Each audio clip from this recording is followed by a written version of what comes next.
My new blog. कैसे आप लोग? आई होप सब अच्छे होंगे।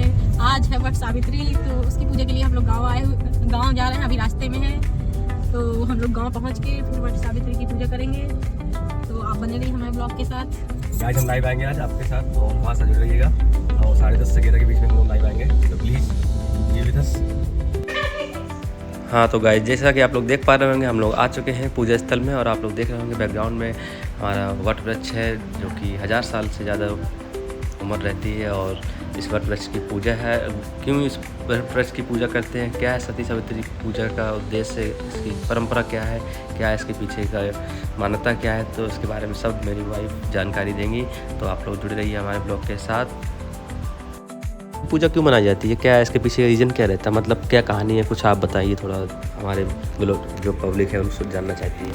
वट सावित्री की पूजा इसलिए की जाती है क्योंकि सत्यवान जो थे उनके प्राण वापस लेके आई थी सावित्री जी। सावित्री जी कौन थी? सत्यवान वाइफ थी, पत्नी थी। अच्छा, तो क्या हो गया था मतलब? तो सत्यवान की आयु कम थी। अच्छा है, तो मतलब उनकी आयु कम थी, तो यमराज उनको उनके प्राण लेने आए थे। स्टार्टिंग बताइए, मतलब कैसे क्या हुआ था? तो मतलब जो सत्यवान और सावित्री दोनों मतलब थे, तो पति पत्नी थे, गरीब, मतलब बहुत गरीब थे। तो एक बार सत्यवान गए लकड़ी काटने, तो लकड़ी काटने गए तो वहाँ पर क्या हुआ, अचानक से उनकी आयु कम थी, तो अचानक से यमराज आके उन्हें उनके प्राण ले गए। और सावित्री यमराज से भी लड़ गई थी अपने सत्यवान के प्राण वापस लेने के लिए। कैसे लड़ी थी, क्या किया था उन्होंने, मतलब हाँ, तो सावित्री थी, तो उन्होंने यमराज जी से कहा कि मैं मेरे पति को मतलब पति के प्राण मत ले जाओ, हैं। तो यमराज से कोई जीत नहीं सकता है। हाँ, तो यमराज जी ने कहा मतलब उनकी आयु ही कम थी। हाँ। इनका मृत्यु का समय आ चुका है। हाँ। है, तो उन्होंने कहा, तो उनके मतलब उन्होंने तो वो कहा, फिर उन्होंने मतलब वरदान कहा कि तुम 3 वरदान मांग लो अपने पति की मौत के बदले। तो उन्होंने 3 वरदान मांगे। एक, मेरे सास ससुर की आंखें आ जाए, और दूसरा मतलब जो भी संपत्ति थी हमारी वापस मिल जाए हमें। और तीसरा वरदान मांगा कि मैं पुत्रवती हो जाऊं। हैं, तो इन 3 वरदान यमराज जी ने दे दिए। तो बाबू यहाँ पे तो यमराज जी फंस गए। मतलब वरदान दे दिए तीनों। पहला वरदान तो चलो ठीक है कि सास ससुर की आंखें वापस आ गई, संपत्ति वापस मिल गई। अब उनकी शादी तो नहीं हुई थी, तो वो अब पति को ले गए, तो बेटा तो नहीं आ सकता था। तो फिर यहाँ पे तो फिर यमराज जी बिल्कुल ही फंस गए। तो अब इसके बाद क्या हुआ? इसके बाद ये बाबू, तो मतलब आपको ये समझ में आई कथा कि पत्नी अपने पति के प्राण वापस ला सकती है यमराज से भी। मतलब एक पतिव्रता स्त्री में बहुत ही ताकत एंड शक्ति होती है, जिससे वो अपने पति के प्राण यमराज से भी वापस ला सकती हैं। ये सतयुग में था ना? नहीं, अब सतयुग में भी मान लो अभी भी होता है। जो अगर सच्चा प्यार करती है अपने पति को, तो वो अपने पति के प्राण वापस ला सकती है, हैं। और भगवान करे सब स्त्रियों के पति सलामत रहें, सब खुश रहें। और आप सबको वट सावित्री की ढेर सारी शुभकामनाएं।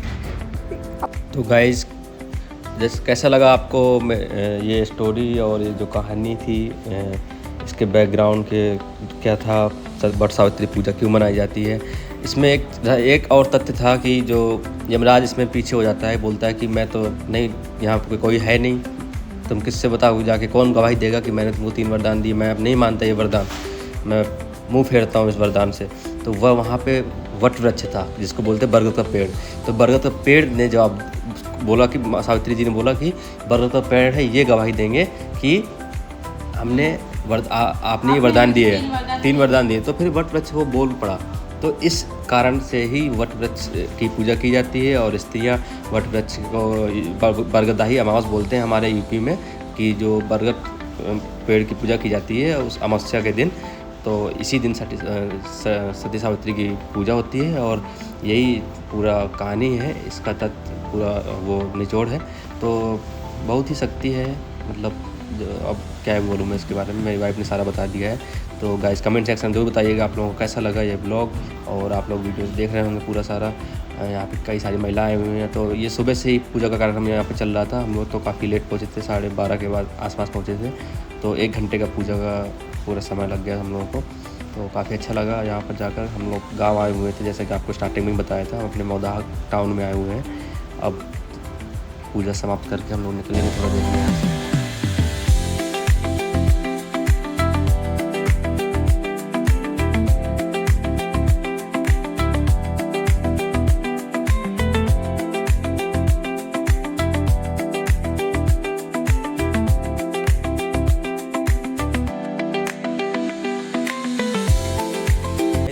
बाबू का व्रत का पूजन हो गया पूरा कंप्लीट अच्छे से।